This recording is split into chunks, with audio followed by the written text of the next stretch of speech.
नमो शेतकरी योजनेचा 8वा हप्ता अखेर जमा होणार. सरकारने केली तारीख जाहीर. पण ही 5 कागदपत्र दिल्याशिवाय नमो शेतकरीचा 8वा हप्ता जमा होणार नाही. नमो शेतकरी योजनेच्या 8व्या हप्त्यासाठी 5 नवे नियम लागू झाले आहेत. आता जर तुम्हाला नमो शेतकरी योजनेचा 7वा हप्ता मिळाला असेल किंवा पीएम किसानचा 21वा हप्ता मिळाला असेल आणि तुम्हाला वाटत असेल की आपोआप हे पैसे जमा होतील, पण आता तसं होणार नाही. जर तुम्ही ही 5 कागदपत्र दिली नाहीत तर तुम्हाला नमो शेतकरीचा 8वा हप्ता जमा होणार नाही. सरकारच्या माध्यमातून नमो शेतकरीच्या 8व्या हप्त्यासाठी 2 वेगळ्या याद्या तयार करण्यात आल्या आहेत. आता यातल्या पहिल्या यादीत असे शेतकरी आहेत जे 5ही नियमांत बसतात, ज्यांना 5 कागदपत्र देण्याची गरज नाही. पण दुसऱ्या यादीत असणारे शेतकरी ज्यांची संख्या सर्वाधिक आहे आणि ज्यामध्ये प्रत्येक जिल्ह्यातून लाखो शेतकरी आहेत, त्यांनी जर ही 5 कागदपत्र दिली नाहीत तर त्यांचं नाव नमो शेतकरी योजनेतून कायमचे बाद होणार आहे. सरकारने त्यामुळेच येणाऱ्या 2 ते 3 दिवसांच्या आत ही 5 कागदपत्र जमा करायला सांगितले आहेत. मग हे कोणते नवे 5 नियम आहेत? कोणते 5 कागदपत्र कोणत्या शेतकऱ्यांना जमा करायचे आहेत? ही माहिती जाणून घेतल्याशिवाय व्हिडिओ बंद करू नका. पहा, तुम्हाला वाटत असेल की हप्ता आपोआप जमा होईल, पण यावेळेस तसं होणार नाही. नमो शेतकरीच्या हप्त्याबाबतीत एक मोठा गैरव्यवहार सरकारच्या निदर्शनास आला आहे. अतिशय जे गडगंज शेतकरी आहेत, ज्यांची शेती प्रचंड प्रमाणात आहे, मोठ्या मोठ्या गाड्या घेऊन फिरतात, मोठे लग्न करतात, तरी देखील ते नमो शेतकरी आणि पीएमचे हप्ते घेत असतात. तर काही घरांमध्ये असं आढळून आलं की एका घरात 2-2, 3-3 शेतकरी जे आहेत, घरातले सदस्य आहेत, तर ते एकाच योजनेचा लाभ घेत आहेत. सरकारच्या नियमानुसार एका योजनेचा लाभ एका घरात एकाच व्यक्तीने घ्यायचा. पण सरकारच्या लक्षात आलं, जो शेतकरी आहे तोही घेतोय, त्याची पत्नी आहे, पत्नी घेत आहे, मुलगा असेल तर मुलगाही घेत आहे.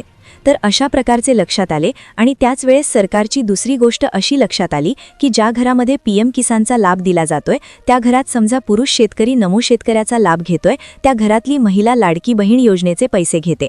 तर दुसरं कोणी असेल तर ते निराधार योजनेचे पैसे घेतात. घरकुल आलेला आहे, इतर सबसिडी आली आहे.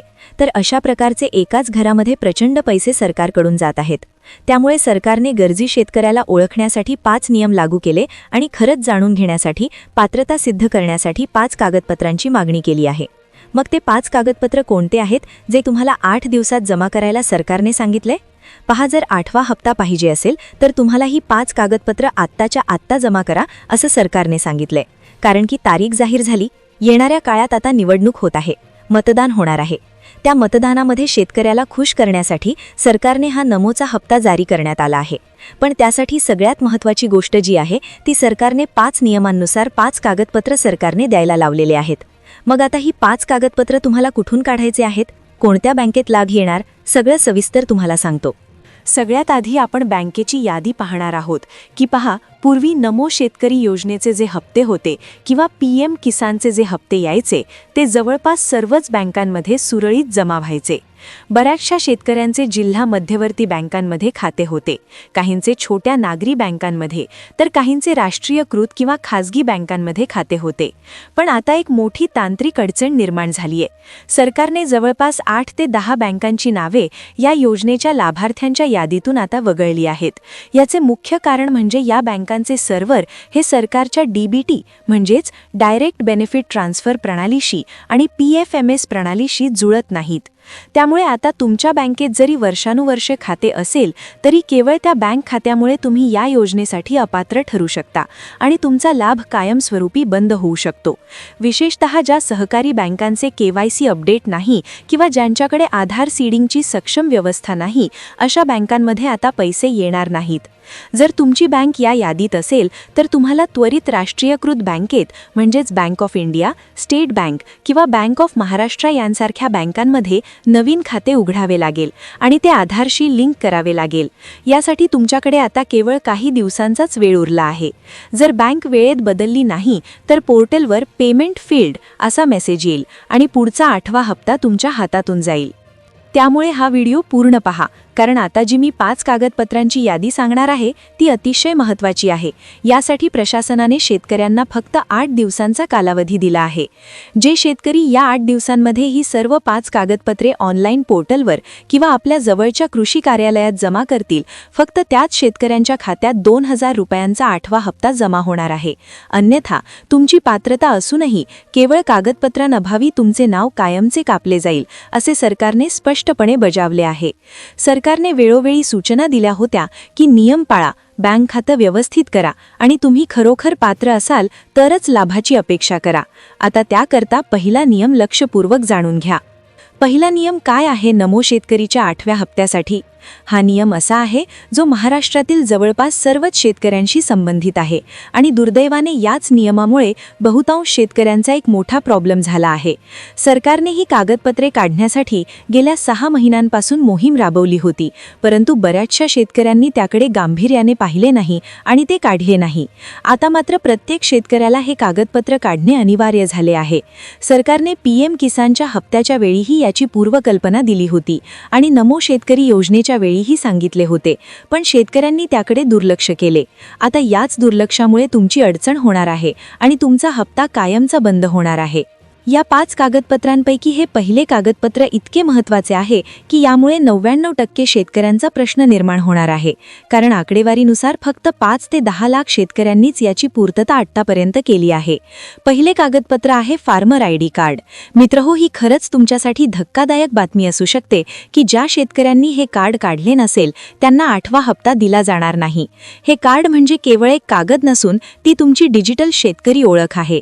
जर तुम्ही फक्त अर्ज करून बसले असाल पण कार्ड अजून तुमच्या हातात आले नसेल किंवा त्या कार्डचा युनिक नंबर तुम्हाला मिळाला नसेल तर नमो शेतकरी योजनेचा हप्ता तुमच्या खात्यात जमा होणार नाही. येणाऱ्या 8 ते 10 दिवसात तुम्हाला लवकरात लवकर महाडीबीटी पोर्टलवर जाऊन या फार्मर ID साठी अर्ज करणे आता अत्यंत गरजेचे आहे. या फार्मर ID कार्डवर तुमच्या शेतीचा संपूर्ण कच्चा चिठ्ठा उपलब्ध असतो. तुमची जमीन किती आहे, तुमचा गट नंबर काय आहे आणि तुम्ही कोणती पिके घेता हे सर्व आता या एका कार्डावर समजणार आहे. हे कार्ड पूर्णपणे तुमच्या 7/12 आणि 8A उतार्याशी लिंक असणार आहे. जसे आधार कार्ड हे सर्वसामान्य माणसाचे ओळखपत्र आहे, तसे फार्मर ID कार्ड हे खास करून शेतकऱ्याचे ओळखपत्र म्हणून सरकारने अनिवार्य केले आहे. जर तुम्ही हे कार्ड दिले नाही किंवा याची नोंद पोर्टलवर केली नाही तर नमो शेतकरी योजनेचे 2000 रुपये तर बंद होतीलच, पण भविष्यात तुम्हाला पीक विमा मिळणार नाही, खतांवरील किंवा उपकरणांवरील कोणतीही सबसिडी तुमच्या खात्यात जमा होणार नाही आणि सरकारची कोणतीही योजना तुम्हाला लागू होणार नाही. हे झाले पहिले आणि अत्यंत गंभीर कागदपत्र. आता वळूया दुसऱ्या कागदपत्राकडे, जे त्याहूनही महत्त्वाचे आहे. पूर्वी 5 एकर शेतीची अट होती, पण आता सरकारने उत्पन्न गटावर लक्ष केंद्रित केले आहे. सध्याच्या काळात बागायती क्षेत्रातील शेतकऱ्यांचे उत्पन्न प्रचंड वाढले आहे. जर तुमची शेती बागायती एरियामध्ये असेल तर एका वर्षाला 2.5 ते 3 लाख रुपयांच्या वर उत्पन्न आरामात निघून जाते. सरकारने अशा शेतकऱ्यांना या योजनेतून वगळण्याचे संकेत दिले आहेत.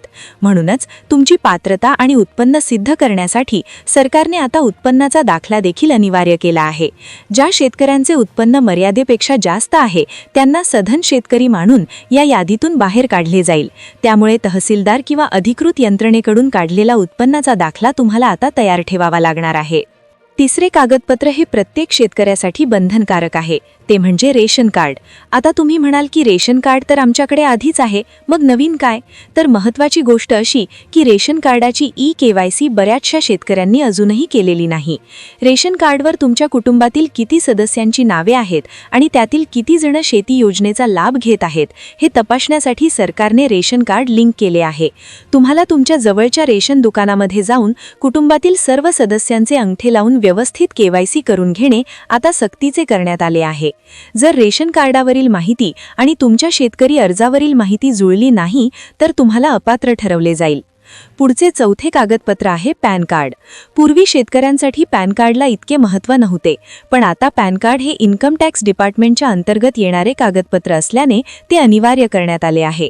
पॅन कार्डच्या माध्यमातून तुमच्या बँक खात्यावर किती पैसे येतात, किती व्यवहार होतात आणि तुम्ही टॅक्स भरता का या सर्व गोष्टी सरकारला एका क्लिकवर समजतात. जे शेतकरी आयकर भरतात किंवा ज्यांचे आर्थिक व्यवहार मोठे आहेत या शेतकऱ्यांना या योजनेतून बाद करण्यासाठी सरकारने पॅन कार्डची मागणी केली आहे. त्यामुळे तुमचे पॅन कार्ड तुमच्या बँक खात्याशी आणि नमो शेतकरी पोर्टलशी लिंक असणे आता आवश्यक आहे. पाचवे आणि शेवटचे कागदपत्र म्हणजे तुमच्या बँक खात्याचे अद्ययावत पासबुक. हे पासबुक कोणत्या खात्याचे असावे? तर ज्या खात्यावर तुम्हाला यापूर्वीचे PM किसानचे किंवा नमो शेतकरीचे पैसे मिळाले आहेत त्या खात्याचे पासबुक तुम्हाला लागणार आहे. या पासबुकवर तुमचे नाव, वडिलांचे नाव आणि आडनाव हे तुमच्या 7/12 उतार्यावरील नावाशी तंतोतंत जुळले पाहिजे. जर नावामध्ये थोडी जरी स्पेलिंग मिस्टेक असेल किंवा आधारवरील नाव वेगळे असेल तर तुम्हाला सुधारणा करण्यासाठी हे पासबुक सादर करावे लागेल. तर अशा प्रकारचे हे कडक नियम आणि 5 कागदपत्रे या 8व्या हप्त्यासाठी असणार आहेत.